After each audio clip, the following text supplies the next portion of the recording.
एक नवाब की पुरइसरार तिलस्माती दुनिया की आप बीती, मोहब्बत और नफ़रत के तसादुम, नेकी और बदी की कशमकश की दास्तान। अस्सलामु अलैकुम दोस्तों, पेश खिदमत है एक नवाब की पुरइसरार तिलस्माती दुनिया की आप बीती, एपिसोड नंबर 2। अगर मैं किसी खाना बदोश कबीले की ही लड़की हूँ तो तुम मेरे साथ क्या सलूक करोगे? खाना बदोशों को तो तुम शहरी लोग जाहल और जंगली कहा करते हो ना। सच पूछती हो मीना? मैंने रुक कर कहा। शायद 2 साल गुजर गए हैं, मैंने तुमसे नहीं पूछा कि तुम कौन हो, कहाँ से आती हो और कहाँ चली जाती हो। तुम जो कुछ भी हो, मैं भी वही कुछ बनता जा रहा हूँ, वही कुछ बन चुका हूँ। 2 साल हो गए हैं, मीना ने कहा, और तुम अभी तक नहीं जान सके कि मैं कौन हूँ। तुम में यही एक खराबी है कि तुम बच्चा बने रहते हो। मुझे तुम्हारी इस खराबी से भी प्यार है। प्यार का प्यासा तो मैं भी था, यही प्यास मुझे उसके साथ ले आई थी। मगर उस रोज़ वो मुझे ऐसी जगह ले गई जहाँ प्यार तो कम नहीं हुआ था, लेकिन खौफ ज़्यादा हो गया था। दिल पर खौफ और जहन में शकूक उभरने लगे। वो गार या चट्टान के अंदर बनाया हुआ कमरा ऐसा डरावना तो नहीं था। किसी ज़माने में इंसानों ने ही बनाया होगा। उसमें तारीकी भी नहीं थी, बदबू भी नहीं थी, लेकिन ये जो कुछ था पुरइसरार था। मीना, मैंने रुक कर कहा, मैं आगे नहीं जाऊंगा, वहीं चलो जहां हम पहले जाया करते हैं, नहीं तो मुझे घर जाने दो। जाओ, उसने मुस्कुराते हुए धीमी सी आवाज में कहा। रास्ता तो तुम्हें मालूम है, जाओ। उसके अंदाज और उसके लहजे में तंज सी थी, प्यारी सी तंज। जैसे मैं कहूँगा कि नहीं मीना, मैं नहीं जाता। लेकिन मैं घूमा और आहिस्ता आहिस्ता चल पड़ा। 3-4 कदम ही चला होऊंगा कि मैं यूं रुक गया, जैसे मैं रुका नहीं बल्कि किसी ने रोक लिया हो। मकनातीस लोहे के टुकड़े को उसी तरह अपनी तरफ खींचा करता है। मेरे अकब से एक लहर सी आई थी जो मेरे वजूद में फिर गई और अपने ऊपर मेरा इख्तियार ना रहा। मैंने घूमकर देखा, वो वहीं खड़ी मुस्कुरा रही थी। मैंने उसे देखा, चंद सानिये तक मैं उसे देखता रहा। जाओ ना, उसने कहा और वो दोबारा हंसी। मैं दौड़कर उस तक पहुंचा और उसके सामने 2 जानू बैठकर बाजू उसकी कमर के गिर्द लपेट दिए। मेरा सर उसके पेट के साथ लगा हुआ था। उसने झुककर मेरे गाल अपने हाथों के प्याले में ले लिए और मेरा चेहरा ऊपर उठाया। उसका जरा सा लमस मुझ पर नशा तारी कर दिया करता था। उस रोज तो उसने मुझे इस तरह अपने साथ लगा लिया जैसे अपने वजूद का और अपनी जात का हिस्सा बना लिया हो। सब खतरे मेरे जहन से निकल चुके थे। मैं शायद वहम का मरीज बन गया था। मीना से पहली मुलाकात से भी मैं किसी न किसी वहम में मुब्तला रहा करता था और ये मर्ज बढ़ते बढ़ते खौफ सा बन गया। वरना मीना से डरने की कोई ख़ास वजह तो थी नहीं। उसे मैं कहता कि मेरे आगे सजदा करो, मेरी इबादत करो, तो वह कंवारी पुजारियों की तरह मेरी पूजा शुरू कर देती। मगर मैं वसवसे और अनजाने खौफ से आज़ाद नहीं हो सकता था।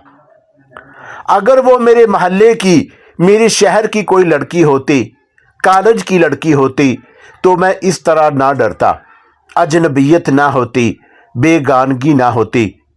मगर मेरा दिल उसका असीर हो गया, जो उसी ज़मीन की लड़की होते हुए भी किसी और जहान की लड़की मालूम होती थी। मोहब्बत की इंतहा के बावजूद मैं अगर बेगानगी नहीं तो अजनबियत ज़रूर महसूस करता था, फिर मुझे उससे हट जाना चाहिए था। यही तो मेरी मुश्किल थी। मैंने कहा कि मैं प्यार का प्यासा था। ये तो हर कोई होता है, प्यार की प्यास कौन महसूस नहीं करता। लेकिन मेरा मामला ज़रा जुदा था। मैं प्यार का पुजारी था और मोहब्बत मेरा मज़हब। मोहब्बत को मैंने मज़हब उस रोज़ कहा था जिस रोज़ मैंने मीना से पूछा था कि वह मुसलमान है, हिंदू है, क्या है वो, कौन सा मज़हब है जो कहता है एक दूसरे से मोहब्बत ना करो। उसने जवाब दिया और कहा था, मुझसे ऐसी बातें ना पूछा करो। पूछना पड़ता है ना मीना, मैंने कहा था, कहीं ऐसा ना हो कि हम दोनों एक दूसरे की रूहों में उतर जाएं और इस हद तक पहुंच जाएं जहां से वापसी नामुमकिन हो जाती है। तो तुम कह दो कि अपना मज़हब छोड़ दो और आओ हम एक हो जाएं। मैं अपने मज़हब को कुर्बान नहीं कर सकूंगा मीना। अगर तुम बात मज़हब की ही करना चाहते हो सिकंदर, तो सुन लो। मीना ने कहा था, मैं मोहब्बत को अपना मज़हब समझती हूँ, तुम भी यही समझो। और सुनो सिकंदर, तमाम रास्ते एक खुदा की तरफ जाते हैं और ये सब रास्ते मोहब्बत के हैं। नफ़रत इंसानों ने पैदा की है, खुदा मोहब्बत का दूसरा नाम है। मैं इतनी अच्छी बातें नहीं कर सकता था। उम्र ही क्या थी, 16 साल की उम्र में तो इंसान अपनी ख्वाहिशों और अपने जज्बात के जंजीरों में बंधा हुआ होता है। ये तो मुझे हालात, हादिसात और वाक़यात ने पुख्ता उम्र में जाकर सबक दिया था कि कामयाबी, कामरानी और मुसर्रतें उन्हें मिलती हैं जो 16 साल की उम्र में ख्वाहिशों, ख्वाबों और जज्बात की जंजीरें तोड़कर हकीकी ज़िंदगी के मैदान में उतर जाती हैं। मीना मेरी उम्र से 3-4 साल आगे चली गई थी, इसलिए उसकी सोचें ज़िंदगी के कोनों खुदरों तक पहुंच जाती थीं। उसने जब मुझे कहा था कि मोहब्बत उसका मज़हब है, उस वक़्त मेरी उम्र 16 साल भी नहीं हुई थी। ये 1.25 या 1.5 साल पहले की बात है। मालूम नहीं वो इतनी अक्लमंद थी या नहीं, मैं नादान था। खुदा मोहब्बत है, मोहब्बत खुदा है, यही मेरा अकीदा बन गया और उसके साथ ही खुदा मेरे दिल में उतर आया था। आओ, मेरे कानों में उसकी आवाज़ पड़ी और अपनी कलाई पर उसकी उंगलियों का लमस महसूस हुआ। एक लहर सी मेरे वजूद में उतर गई और मैं यूं उसके साथ चल पड़ा जैसे मैं कोई अलग चीज़ नहीं हूँ। जो कुछ हूँ उसी का हूँ। खौफ और वहम के बावजूद यही एक इरादा ज़हन पर काबज़ हो गया था कि अब मैं यहाँ से वापस नहीं जाऊँगा। घर में मेरे लिए क्या रखा है। हम उस गार के एक कमरे में चले गए। गार जो मैं सुना करता था कि बड़े डरावने होते हैं, मगर ये बड़ा ही खूबसूरत गार था। जूं जूं मैं आगे बढ़ता जाता गार का तासर ख़त्म होता गया। मैं गार का नाम सुनकर डर गया। मैंने कहा, मैं तुम्हें वो भी दिखा सकती हूँ। उसने कहा, ये हमारी दुनिया है जो तुम्हारे शहर के करीब होते हुए भी बहुत दूर लगती है। शहर के लोग हुस्न अपने हाथों से बनाते हैं। ये एक पर्दा है जो वो कुदरत के दिए हुए हुस्न पर और अपनी बुरी नीयतों पर डाल देते हैं। हमारी दुनिया में कुदरत का हुस्न हमें बनाता है, हमारी नीयतों पर कोई पर्दा नहीं। तुमने उन गारों की बात की है जिनसे तुम्हें डर आता है, वो नफ़रतों के गार हैं, अब भी उनसे डरो।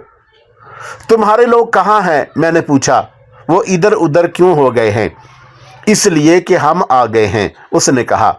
उन्होंने हमें तन्हा छोड़ दिया है। यहाँ कोई किसी के रास्ते में नहीं आता। अब हम यहीं आया करेंगे।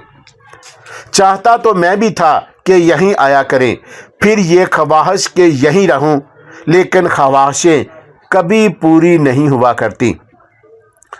मैं बड़े अमीर बाप का बेटा था।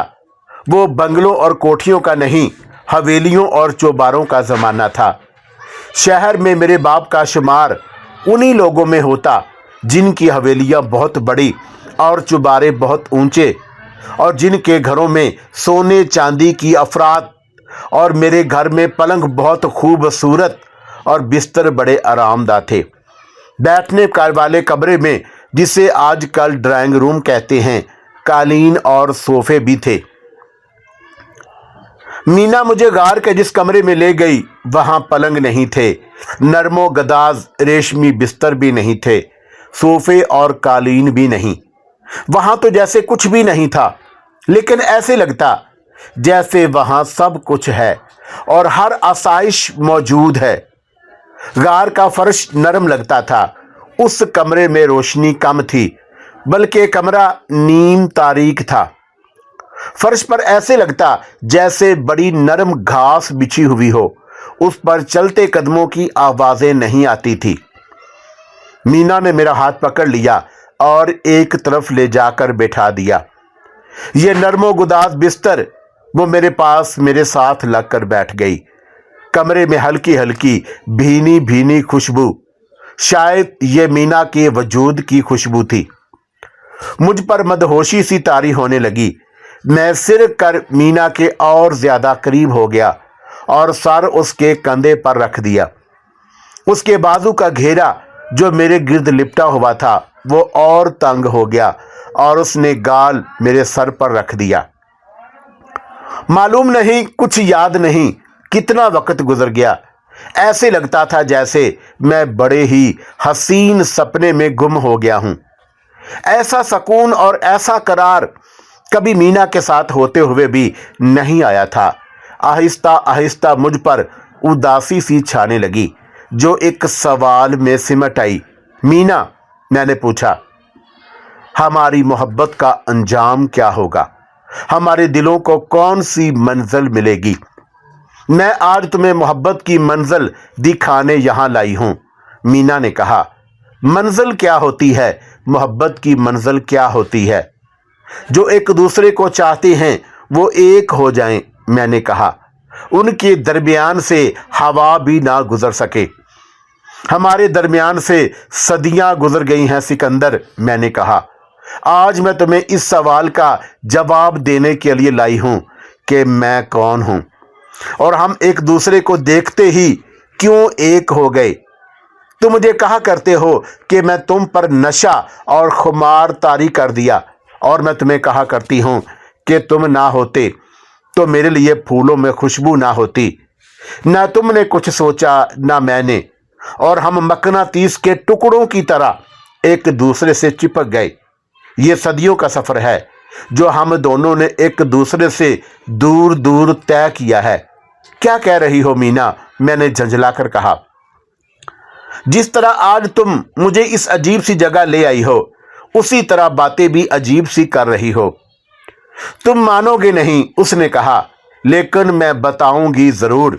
तुम मेरे पिछले जन्म के रफीक हो। तुमने ठीक कहा था, मैं नहीं मानूंगा। मैंने कहा, मेरा ख्याल है कि जो मर जाता है वो हमेशा के लिए खत्म हो जाता है। मैंने कोई किताब नहीं पढ़ी।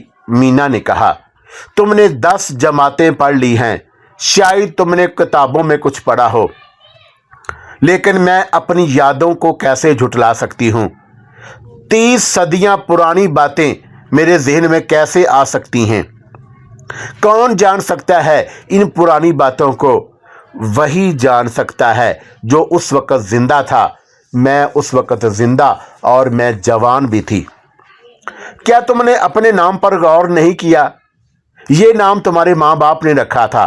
उन्हें ये नाम अच्छा लगा, लेकिन उन्हें मालूम नहीं कि गैब की एक ताकत है जो किसी इंसान को नजर नहीं आती, लेकिन इंसान की हर सोच और हर इरादे पर उसी ताकत का असर होता है। तुमने दूसरा जन्म लिया है। तुमने पहला जन्म उस वक्त लिया था जब सिकंदर आजम पैदा हुआ था। मैं कहाँ पैदा हुआ था? यूनान में। मीना ने जवाब दिया, मैंने तुम्हें पहली बार उस वक्त देखा था जब तुम यूनान की फौज में अफसर थे। मेरी हंसी निकल रही थी, लेकिन मीना की तरफ देखा तो मुझ पर संजीदगी तारी हो गई। उसकी आंखों में ऐसा तासुर आ गया था जैसे वो बहुत दूर किसी चीज को देख रही हो, या जैसे उसकी निगाहें उफ़्क़ से भी आगे निकल गई हों। उस जमाने में फौजें तूफान की मानद आया करती थीं। मीना ने कहा, बस्तियां उजाड़ दी जाती, सबसे ज्यादा जुल्म जवान और खूबसूरत औरतों पर होता। सिकंदर आजम की फौजें तो और ज्यादा जबरदस्त थीं। सिकंदर आजम का नाम एक खौफ और एक तबाही का नाम बन गया। यूनान की सरहद से कुछ दूर मैं अपने एक काफिले के साथ जा रही थी। ये मेरे कबीले का काफिला था। हम कहीं और आबाद होने के लिए जा रहे थे। हमारा कबीला एक जगह एक साल से ज्यादा नहीं ठहरा करता था। वो एक पहाड़ी और सरसब्ज इलाका जहां से हम गुजर रहे थे। मुझे 23 सदियां पहले का वो वक़्त अभी तक याद है। पहाड़ियों के अंदर से ऐसा शोर सा उठने लगा जैसे अचानक वादियों में सैलाब आ गया हो और उसके आगे दरख्त और बड़े बड़े पत्थर गिरते और लड़कते जा रहे हों। हमारे दादा ने घबराई हुई आवाज में कहा, इधर उधर छुप जाओ, सिकंदर की फौज आ रही है, यूनान के देवता आ रहे हैं। हमें अपने मालो मता का इतना गम न था जितना औरतों का। मैं उस वक़्त 20-21 साल की कंवारी लड़की थी। मुझ जैसी 5 और थीं, 10-11 जवान औरतें। हमारा खित्ता बहुत हसीन था। ऐसा ही हुस्न कुदरत ने इंसानों को दिया था। सब जानते थे कि सिकंदर की फौज औरतों और लड़कियों के साथ क्या सलूक करेगी। हमारे साथ 70-80 मर्द थे, लेकिन वो इतनी बड़ी फौज का मुकाबला नहीं कर सकते थे। हम सब इधर उधर होने लगे तो फौज के पहले घुड़सवार वादी में से निकल आए। मुझे घोड़े दौड़ाने की आवाजें और अपने काफिले के लोगों की चीखों पुकार सुनाई दी। मैं अकेली एक तरफ भागी। ज्यादा दूर नहीं गई होंगी कि मुझे ठोकर लगी और मैं ऊंधे मुंह गिर पड़ी। मैं बड़ी तेजी से उठी तो मुझे एक घोड़े की टांगें नजर आईं जो मेरे सामने मेरे सर पर खड़ा था। मैं ऊपर देखने से डर रही थी। मैं आहिस्ता आहिस्ता सीधी होने लगी। मेरे सामने घोड़े की रकाब थी जिसमें एक पांव था। मैंने डरते डरते ऊपर देखा। घोड़सवार नीचे देख रहा था और उसके होंठों पर मुस्कुराहट थी। वो यूनान का कोई देवता लगता था। अपने काफिले वालों का वह वीला और उनकी आहो बका मुझे सुनाई दे रही थी। फौजी नहते शिकार पर झपट रहे थे। मेरा अंजाम भी ऐसा ही होना था। मैं खौफजदगी के आलम में सवार को देख रही थी। हम लोग यूनानी जुबान समझ लिया करते थे और ये जुबान टूटे फूटे अंदाज में बोल भी लिया करते थे। मेरे आंसू बह रहे थे। मैंने कांपती हुई आवाज में घोड़सवार से कहा, मुझ पर रहम नहीं करोगे? वो जितना खूबसूरत था उतना ही ताकतवर भी। वो मेरी तरफ झुका और दोनों हाथ मेरी बगलों में रखकर मुझे उठा लिया और घोड़े पर अपने आगे बिठा लिया। कहने लगा, रहम नहीं, मैं मोहब्बत करूंगा। कलियों को मसला नहीं जाता, दिल से खौफ निकाल दो। उसने मुझे अपने बाजुओं में भर लिया और बोला, अपने लोगों को भूल जाओ, तुम मेरे साथ चलोगी और बाकी उम्र मेरे साथ गुजारोगी। मैं सिपाही नहीं, सिपाहियों का हाकिम हूं। मैंने उससे पूछा, क्या तुम मकदूनिया के फिलिकोस के बेटे सिकंदर हो? उसने कहा कि मैं सिकंदर ही हूं, लेकिन मैं फिलिकोस का बेटा नहीं हूं। यूनान का बादशाह सिकंदर कल यहां से गुजरेगा। मैंने उससे पूछा कि तुम मुझे कहां ले जाओगे? उसने कहा कि पीछे औरतों की घोड़ा गाड़ियां आ रही हैं, मैं तुम्हें उनमें सवार करा दूंगा और जब हम वापस जाएंगे तो इबादत गाह में जाकर हम मियाँ बीवी बन जाएंगे। मैंने उससे कहा कि फिर तुम ऐसी मोहब्बत के काबिल हो जैसे इबादत की जाती हो, मैं तुम्हें देवता समझूंगी। जवान आदमी था। उसने मुझे कली कहा था और वो मुझे मसल सकता था। मसली हुई कली को वो मट्टी में फेंक जाता तो उसे कौन रोक सकता था। उसने मुझे घोड़े पर ही बिठाए रखा और उसके दोनों बाजू मेरे गिर्द लिपटे हुए थे। पहले मैं अपने आप को उसकी कैदी समझ रही थी, फिर मुझे ऐसा सुकून महसूस होने लगा जैसे उसने मुझे पनाह में ले लिया हो। फौजी मेरे कबीले पर हाथ साफ कर चुके थे और सिकंदर के हुक्म से फौज फिर चल पड़ी। सिकंदर मुझे बाजुओं में लिए सबसे आगे जा रहा था। मैंने उधर देखा जिधर मुझे अपने कबीले की 2 नीम बरहना औरतें जमीन पर पड़ी नजर आ रही थीं। वो शायद मर गई थीं। सिकंदर ने अपना एक हाथ मेरे चेहरे के एक तरफ रखकर मेरा मुंह दूसरी तरफ फेर दिया कि मैं उन्हें ना देख सकूं। सिकंदर, औरत उस जमाने में भी मजलूम थी, औरत आज भी मजलूम है। हमला आवर फौज का पहला निशाना औरत बना करती थी। वो औरत अपने आप को खुशनसीब समझा करती जिसे फौज का कोई अफसर अपने साथ ले जाता। उसके साथ वो शादी कर ले या बगैर शादी के उसे साथ रखे, उसे ये सहूलत हासिल होती थी कि वो एक आदमी की मलकियत होती, कोई दूसरा उसकी तरफ आंख उठाकर भी नहीं देख सकता था। मैं उस खुदा को हमेशा याद करती रही हूं जिसने मुझे ऐसा हुस्न दिया कि एक बड़े जाबर फौजी ने मुझे पनाह में ले लिया और उसकी जुबान से पहला लफ्ज मोहब्बत का निकला। जानते हो वो कौन था? मैं कैसे जान सकता हूं, मैंने कहा। वो तुम थे। मीना ने कहा, तुम मुश्किल से यकीन करोगे। ना करो, मेरी बात सुन लो, मेरी बात सुन लो। वो सिकंदर मुझे अपने साथ ले गया। कुछ और आगे जाकर उसने मुझे घोड़े से उतारा और उन औरतों में शामिल कर दिया जो फौज के साथ जा रही थी। बहुत दिनों बाद जब फौज वापस मकदूनिया आई तो सिकंदर ने यानी तुमने मेरे साथ बाकायदा शादी कर ली, लेकिन 6-7 महीनों बाद ही हमारा साथ टूट गया। मौत ने हमें जुदा कर दिया। वो फौज के साथ गया और उसका आहनी खुद वापस आया। उसके साथ उसकी तलवार थी। ये दोनों चीज़ें मुझे शाही दरबार में बुलाकर एजाज़ के साथ दी गईं। तलवार पर खून जमा हुआ था। वो मेरी पहली मोहब्बत था। तुम जानते हो कि मोहब्बत एक ही बार होती है। वो ना रहे जिसे तुम चाहते थे तो पीछे जिस्म रह जाता है। मैं भी अब जिस्म थी और जिस्म में जिसकी रूह थी वो हमेशा से हमेशा के लिए जुदा हो गया। मैंने उसका आहनी खुद अपने सर पर रखा और उसकी तलवार की नोक अपने पेट पर रख दी। दरबारी मेरी तरफ दौड़े। मैंने अपने दोनों हाथ तलवार के दस्ते पर रखकर पूरी ताकत से तलवार अपने पेट में उतार ली और मैं आगे को झुककर इस तरह गिरी कि पहले तलवार का दस्ता फर्श पर लगा, ऊपर मेरे जिस्म का वजन पड़ा तो तलवार पूरी की पूरी मेरे जिस्म में चली गई। मीना के बोलने का अंदाज ऐसा था कि ना मानते हुए भी मेरा दिल कहता कि ये लड़की जो कह रही है उसे सच मान लूं। उसके नक्शो निगार ऐसे थे जो हमारे खित्ते में कम ही कभी देखने में आते थे। उसकी आंखों का और उसके बालों का रंग हमारे मुल्क का रंग नहीं था। वो तस्वरों से ज़्यादा हसीन थी। वो एक तिलस्म थी और ये तिलस्म मेरे दिल और मेरी रूह पर तारी था। फिर मुझे उस माँ ने जन्म दिया, मीना कह रही थी।